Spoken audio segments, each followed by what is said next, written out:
So our first why is what is happening. Lack of mitigation solutions, allocation of problems, which results to poor government support.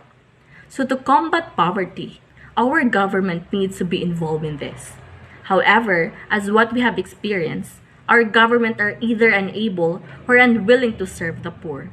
This might mean failing to provide social welfare programs, redirecting funds away from those who need it, failing to build good infrastructure, or actively persecuting the population. If a government fails to meet the needs of the poor will most likely stay like that. Our second why is what is that? Lack of government support. The government should recommend ways to mitigate poverty reduction and achieve more inclusive growth. So, in the immediate and short term, there is a need to enhance government's poverty reduction strategy and involve key sectors for a collective and coordinated response to the problem. In the medium and long term, government should continue to pursue key economic reforms to sustain an inclusive growth. And now, let's talk about our 5 whys. According to PSA semester of 2021, poverty incidence among population, or the proportion of poor Filipinos whose per capita income is not sufficient to meet their basic food and non-food needs, was estimated at 23.7%. This translates that 26.14 million Filipinos who live below the poverty threshold, estimated at 12,000 on the average, for a family of 5 per month in the first semester of 2021. On the other hand, subsistence incident among Filipinos, or the proportion of Filipinos whose income is not enough to meet even the basic food needs, was registered at 9.9%, or about 10.94 million Filipinos in the first semester of 2021. On the average, the monthly food threshold for a family of 5 for the same period was estimated at 8,393 pesos. Economic growth did not translate into poverty reduction in recent years. This contributes to the doom of rural and urban sectors. Why is that?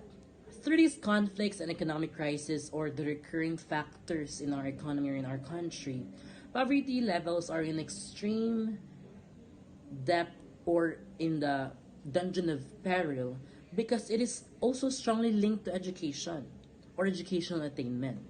Two-thirds of poor households are headed by people who only has elementary school education attainment or below.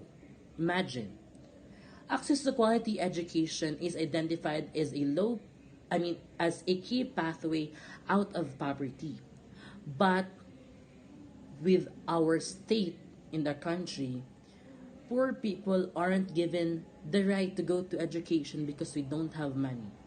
Poor people can't have access to great quality education because their only thought is to survive. Survival of the fittest. The money is intended only for their food or any safety, but not education. Even though we have public schools, it still needs a little amount of money when it comes to parents sending their children to school. So I think if poor family continues this stigma, they can never go out of swamps. When they work hard, or even if they take their education as important as life it is, they can always give back to they can always look back to their lives when they are successful. Because I think that education is a great ticket for success. When you are educated, you are not ignorant. When you're educated, you're full of wisdom. When you're educated, you can land on many jobs. You can land on many opportunities. So I think that poverty kills education because their chance of survival is very low, and they don't have that in mind. They don't have education in mind when you are in poverty, deep poverty.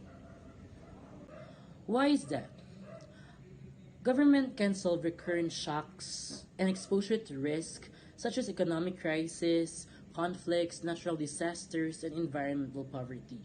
So when we talk about recurrent shocks, these are factors that are not solved yet but are always adding up to the pile of problems in our economy or in our country.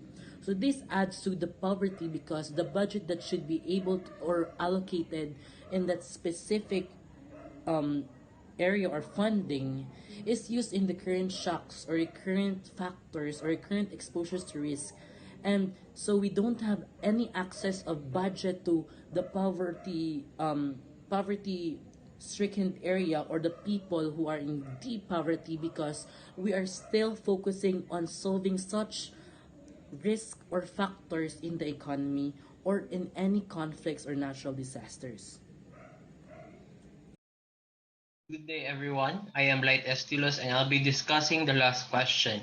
So, the last question is why is that? So, the reason is that local government capacity for implementing poverty programs is weak.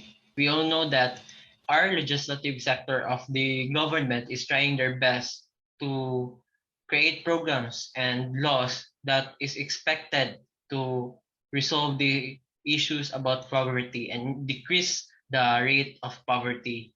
But unfortunately, it is very obvious that despite the creation of these laws and programs, it is not strongly implemented.